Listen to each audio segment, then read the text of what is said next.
So good morning, everyone. I'm Denise from Northeastern, and I'm happy to introduce our first panel of the day, the political economy of sex and gender. And we're going to forego long introductions for the sake of time because we have such amazing stuff happening with these scholars. So we're just going to just get going. And so we'll go in the order of the program that you have in front of you, which also has a description of the talks. And at the end, we'll open it up for Q&A or long discussions, anything. So I will just turn it over to Juli Grigsby. Good morning, everyone. So I'm looking back at what I proposed, and I may hit some of those points, and I may not. But in the spirit of spontaneity and conversation, if there was something in this that later on you wished I hit, then ask me that question.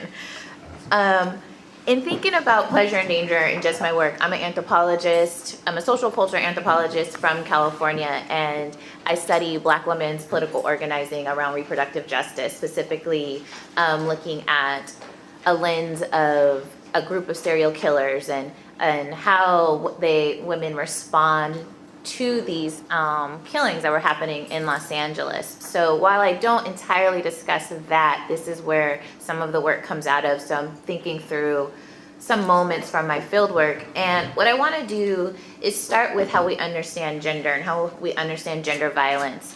And start with these two scenarios and or stories. Does this keep going in and out? I think you have to hold it pretty consistently up to your lips. Okay. This is interesting. So, in one story I think about, a lot of my field work occurred in 2009. And in 2009, this woman, Ingrid, she was a primary interlocutor, this is what we call them in anthropology, for my research. She was a woman who worked at a Black infant health project.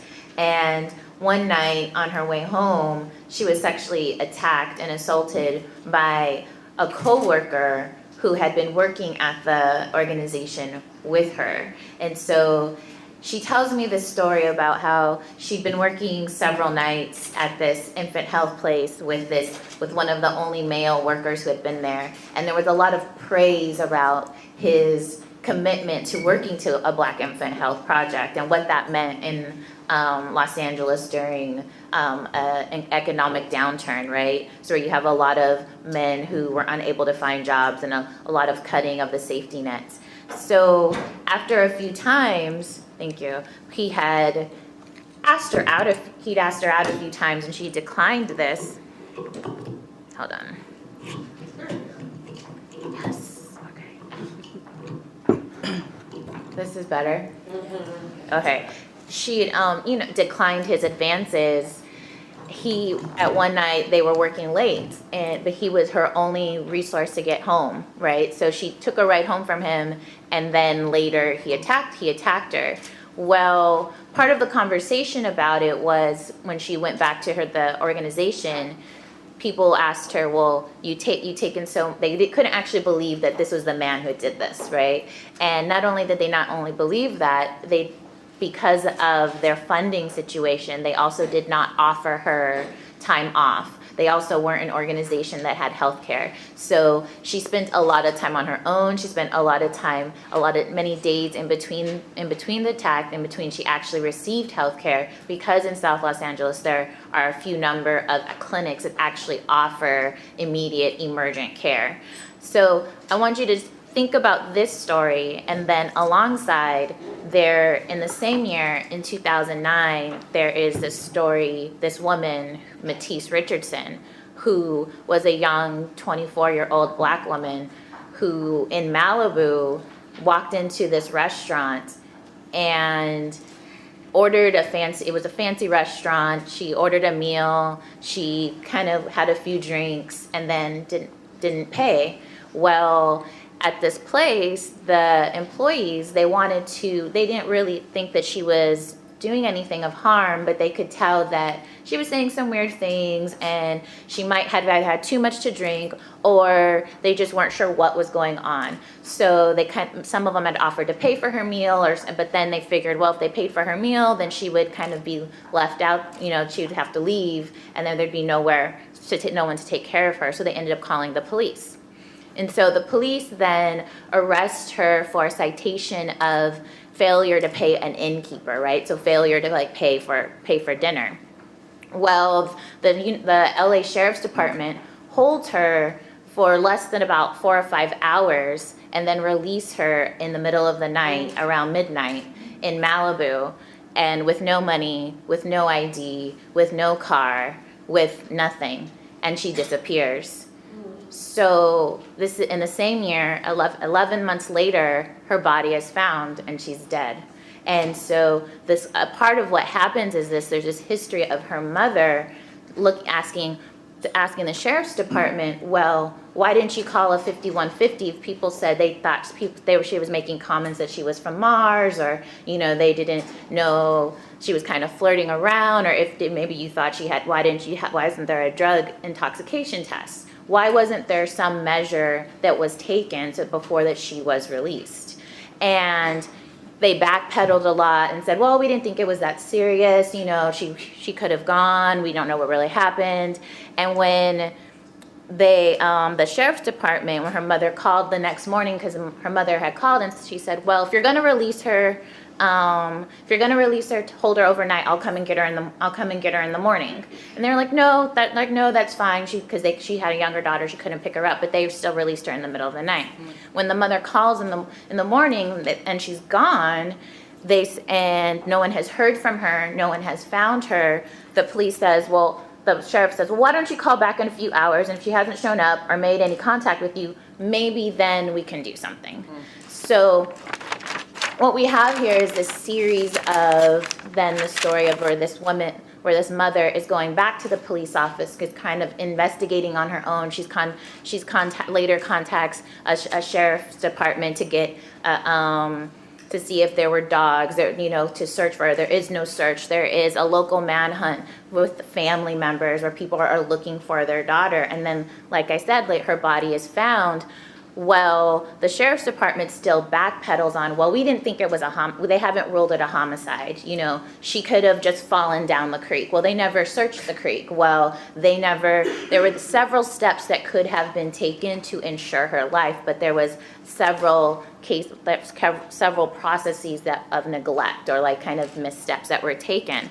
And what I want to do is think about how do these two stories really have really different narratives of gender violence and how we understand gender violence, right? Because part of the conversation that I'd like us to have here is that what counts as gendered violence and what happens when the perpetrator kind of changes, right? How can we have a more nuanced conversation? So when we think about what happened to Ingrid, who was attacked by this man, that's this idea that we have become familiar with. Gendered violence is intimate partner violence. It is sexual assault. It is attacked. And what that begins to do is it really solidifies a legal heterosexualization of violence and heterosexualizing policy, right? Because then violence can only happen in these dyads, and it can only be recognized within this framework, particularly when we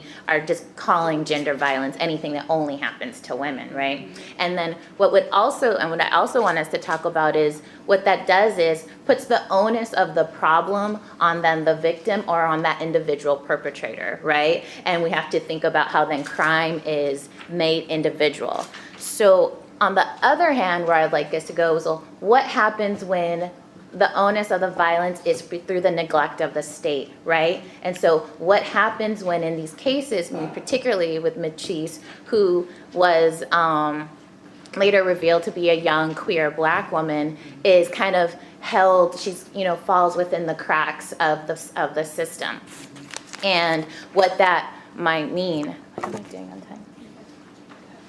Good? Yep.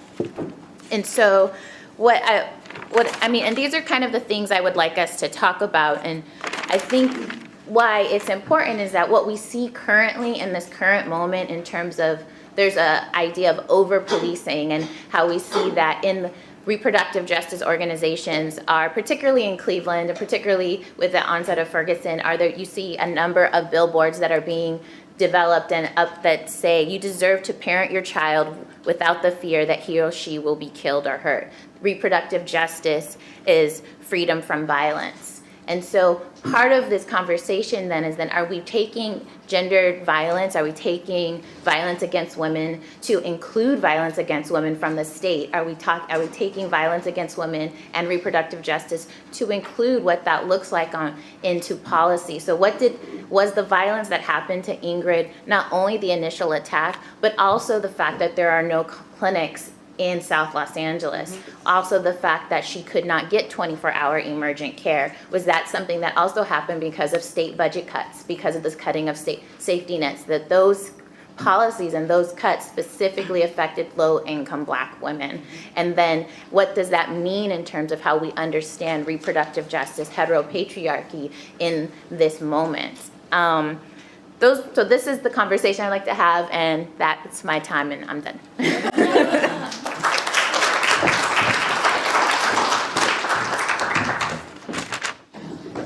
Okay.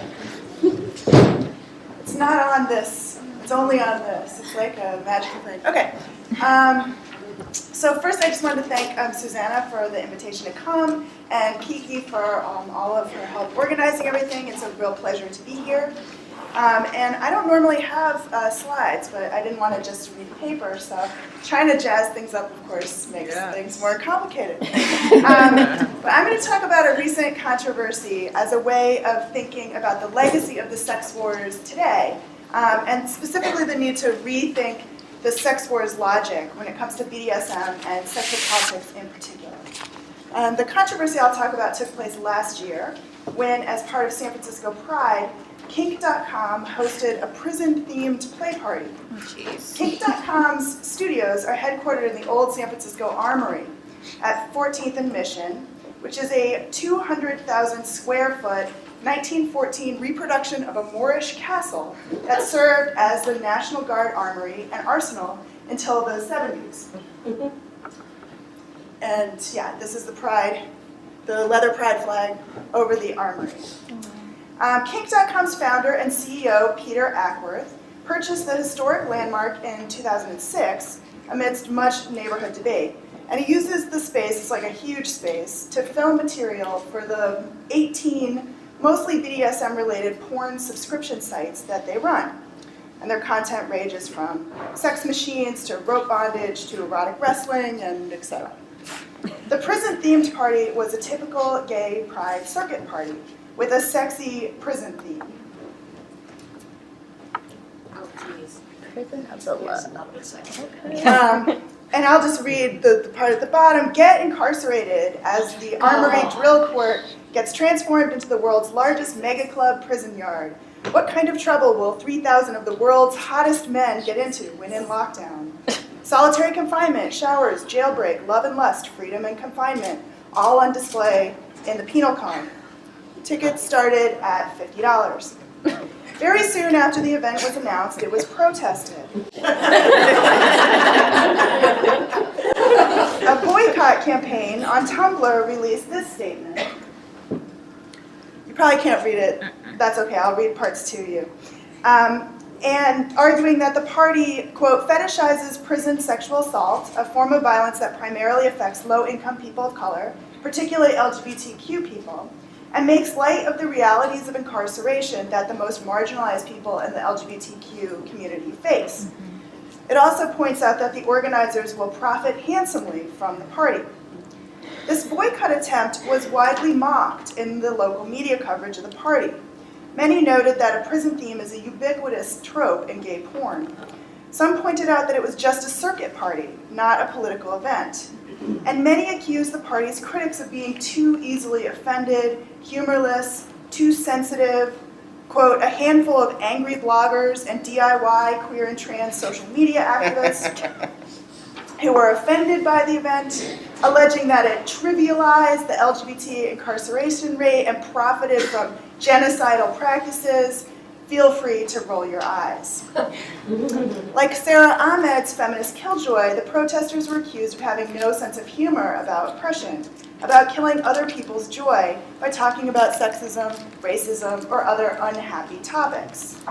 Yet perhaps even more intriguing was the way this entire episode was framed in terms of the sex wars, a, quote, throwback to feminist anti-porn politics, really flat-footed, as one commentator wrote. The sex wars Redux, as another tweeted, and that's where my title today comes from. Is this a revival of the sex wars? Some of the commentary does feel like the culture wars all over again. Comments about how the protesters are the PC police, for example, or my personal favorite, suggesting that the protest was some weird return to dworkinism. This is my error, I'm sorry, not a PowerPoint person. Try. Very nice, the arrows are. Thank you. Today, I will unpack the story of this party and its protest in order to think through what's at stake when we, commentators, cultural critics, describe events like these as the sex wars all over again. I'll argue that one of the core legacies of the sex wars is the perceived need to defend practices like BDSM against censorship, feminist or otherwise. And I'll suggest that this legacy makes it more difficult to generate a contemporary analysis of the politics of sex, especially when our desires are linked to forms of oppression that we'd prefer to have moved beyond. I should note at the onset that I'm not making an argument about what the sex wars were actually like for those who lived through them. Instead, my comments today are based on a revivification of what I call the sex wars logic, a logic that pits feminist censors against sexual minorities. I'll also note that this is a dramatically compressed version of arguments that I much more fully flesh out in my book about the sexual politics of BDSM, Techniques of Pleasure, so bear with me if I move kind of fast over thornier issues that should require more time. Okay, so back to the party. One legacy of the sex wars logic is that all of the protesters insisted upfront that they are not anti-sex or against BDSM. You can see this in the boycott letter, had you been able to read it, and the FAQ attached to that letter. Why are you demonizing a kink? It's even more explicit in the open letter to kink.com signed by San Francisco Pride Grand Marshals Miss Major and Janet Mock, along with a range of community organizations. You can see some of their signs up there, like the Transgender, Gender Variant Intersex Justice Project, Community United Against Violence, ELA, Paratrans Latinas, Critical Resistance, the Sex Workers Outreach Project. And in their letter, which you definitely can't read, but I'll read to you, they say, the prison industrial complex and the incarceration of generations of people of color, gender variant, trans people, and queer people is not a sexy trope to throw a play party around. It's not that we don't love sex, sex parties, sex workers, and kink. It's that we love it as much as we love justice. That's the first. And then the second. We're not interested in yucking anyone's yum or shaming anyone who has fantasies or fetishes about ideas of this real-life violence. We're not interested in censorship or policing anyone's sex life. And then they go on. It's not that we don't love sex, sex parties, and kink. We're not interested in yucking anyone's yum. We're not, in other words, anti-BDSM or somehow kink-phobic. The protesters are eager to distinguish their opposition from the likes of Andrea Dworkin or contemporary anti-sex radical feminists. Of course, this produces a thin line for activists to walk, against censorship and policing sex on the one hand, but also against a theme that they argue trivializes and normalizes oppression and systematic violence. And that last part sounds not unlike the radical feminist critique of BDSM from the sex wars, without the word patriarchy, of course. As I'm sure you know, SM, in particular lesbian SM, occupied a central place in feminist debates about sexuality and power. 1982 was not only the year of the Barnard Conference, but it also marked the publication of the radical feminist anthology Against Sadomasochism, which staked out a lesbian feminist political critique of SM practice. The volume begins from the perspective that, as Robin Ruth Linden writes in her introduction, Lesbian sadomasochism is firmly rooted in patriarchal sexual ideology. The practice replicates and thus validates the dominant patriarchal model of heterosexuality. Contributors like Alice Walker, Audre Lorde, and Hilda Hein explored pornography, racism, BDSM imagery, and the links between consensual erotic play violence and domination and real-life versions of the same, arguing that SM play, and these are their words, trivializes, mocks, and romanticizes historical terrors like genocide, slavery, and the Holocaust. SM dynamics, they argue, justify passivity and glamorize domination, reinforcing the legitimacy of power imbalances outside the bedroom. Against this attack, many pro-SM feminists and leather dykes argued that SM practitioners, rather than reproducing oppression, were themselves victims of it. The lesbian SM anthology put out by the San Francisco leather dyke organization Samoa, Coming to Power, which was first published in 1981, features an essay by Gail Rubin in which she writes, "Minority sexual communities are like religious heretics. We are persecuted by the state, the mental health establishment, social welfare agencies, and the media. When you are a sex pervert, the institutions of society do not work for you. Sexual dissenters face an endless stream of propaganda which rationalizes abuses against them." In her recent reflection on those years, Rubin describes the way she, like many others involved in the sex wars, quote, "was thoroughly traumatized by the breakdown of feminist civility and the venomous treatment to which dissenters from the anti-porn orthodoxy were routinely subjected. The ad feminine attacks at character assassination, the attempts at silencing and intimidation, the dramatic protests, the attempt to excommunicate from the feminist movement anyone who disagreed, and the aggressive sabotage of events that did not adhere to the anti-porn party line." Rubin describes this as the bitter legacy left by the sex wars. However, I'm struck that this legacy has also left us with a calcified logic that positions anti-sex feminists as censors and police against victimized radical perverts or sexual outlaws, as Patrick Califia and Gail Rubin put it. This logic not only suggests that to protest a prison theme is to be an anti-porn censor, it also undergirds most of the readings of BDSM and kink within queer studies. Drawing on Rubin's work, especially her essay Thinking Sex, which was first published in 1984, these analysts first posit that BDSM practitioners are sexual outcasts, and then show how BDSM, even straight BDSM, subverts gendered and sexual norms, destabilizing rigidly identified subjectivities, as one author writes, or avoiding predefined power relations in regard to gender and sexuality, as another puts it. Because BDSM is opposed to socially respectable categories of sexuality, and because roles are chosen and not naturalized based on sexed bodies, this work typically celebrates BDSM as queer. I want to pause on this and show you Peter Ackworth's open letter in response to the protest. Ugh. Sorry you can't read anything. It's okay. Okay, you'll remember he's Kink.com's CEO. In it, he notes that he appreciates the conversation, especially because he's a libertarian, so he's against drug laws and condom laws. So what he writes here is, "I am someone who believes in freedom of expression. I believe that my kink should be okay. I believe that if a group wants to organize a particular kind of party, they should be free to do so without shame." Okay, so that sounds like sex-positive libertarianism. He goes on, "The purpose of this event is a celebration. It was certainly never intended to trivialize incarceration nor normalize oppression, and I do not believe that a fantasy party could ever trivialize or normalize events in the larger world." Okay? So a fantasy is just a fantasy. But it's also a little bit more than a fantasy. The next line. "Sexual fantasy and BDSM have long been a tool used by those who have experienced real-life trauma and oppression, including many members of the LGBTQ community, to reclaim the imagery and language of their experiences and alter the actual meanings of those words and images. BDSM play can queer dominant authority. It's a form of protest.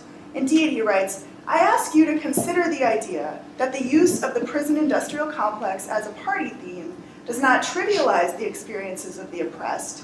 It trivializes the assumed authority of the oppressor." Peter here makes the same argument many queer critics do, that kink is a way to reclaim and queer trauma, that it challenges or even parodies the legitimacy of oppression. In this logic, the perceived need to defend BDSM against prudish PC censorship leads to an analysis that BDSM can challenge or queer dominant authority. And this legacy has limited the questions we ask about sex and power, encouraging us to see sex as private, personal, certainly not social or economic, and therefore outside the kinds of sexual politics we might be interrogating. It might be too easy to tell you that in this case, the use of the prison industrial complex as a party theme did not successfully trivialize the assumed authority of the oppressor, if the oppressor is understood as the police state. The party was held as planned, and here it is. You have to imagine the house music. Okay, there it is. And meanwhile, Gay Shame, a radical queer anti-capitalist activist group, protested, projecting images onto the side of the armory.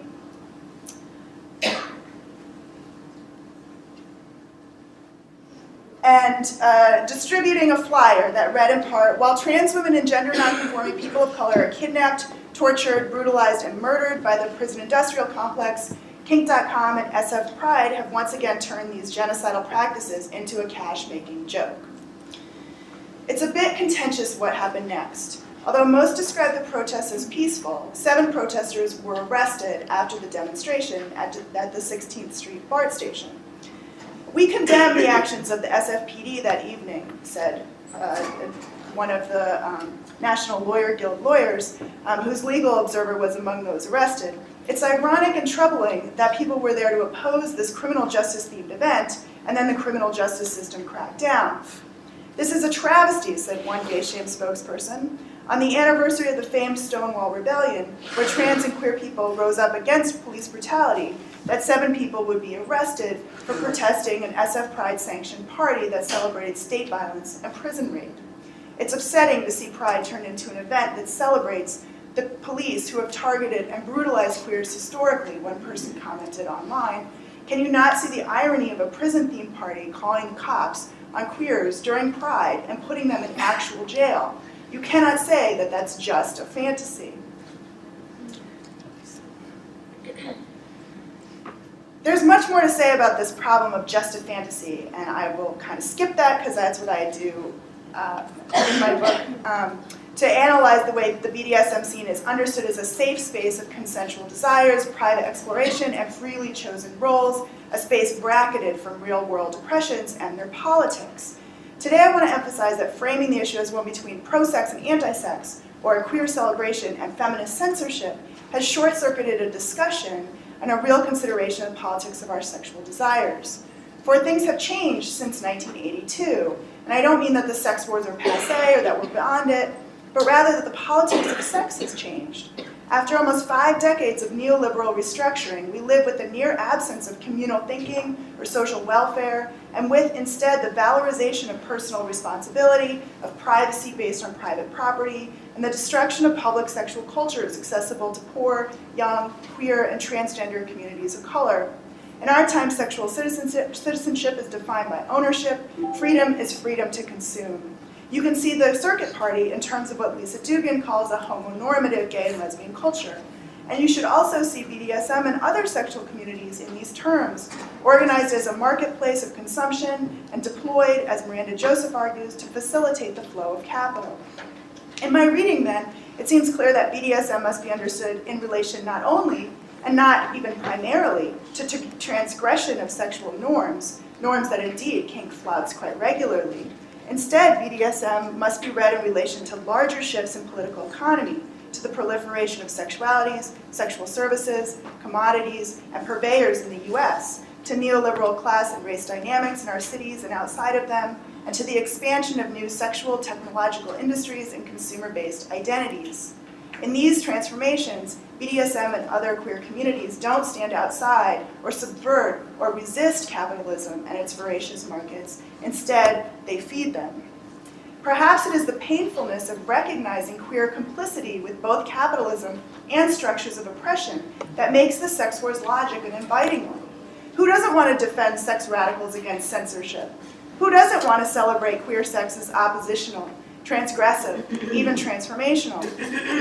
Confined to the private, the deeply personal, the psychological, sexuality is often imagined as a mechanism for resistance, transgression, opposition, an emblem of freedom. This is phantasmatic, but not inconsequential. The imagining of sex as resistance is one way that capitalist social relations are instantiated and validated.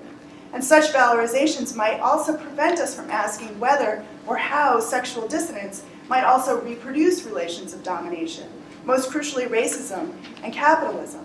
In queer of color feminism, we've begun to acknowledge queer complicity. It's time to recognize kink complicity too. So when I say it's not 1982 anymore, I mean that we need to grasp the reach of consumer modalities into every aspect of our sexual lives and pleasures.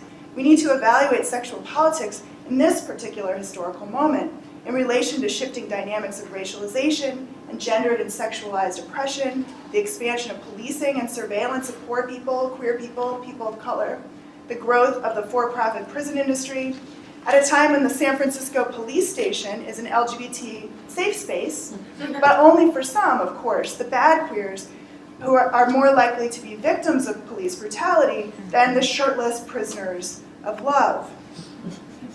So the lesson of this trip through the world of online activism, public letters, protests, and boycotts, for me, is that it shows us that in the aftermath of the sex wars, an after within which we live, to talk seriously about power and sexuality is to risk being branded the police, another bitter irony. But the answer is not to insist that desire is always transgressive, that kink is always a subversive unraveling of power, and never an endorsement or a part of it. It's not enough to celebrate our queer desires or our outlawed pleasures. Instead, I'm perversely drawn back into the sex wars, into the efforts, among many, the Leatherdykes of Samoa included, to explore how our desires are bound to social worlds, even as we work toward anti-oppression.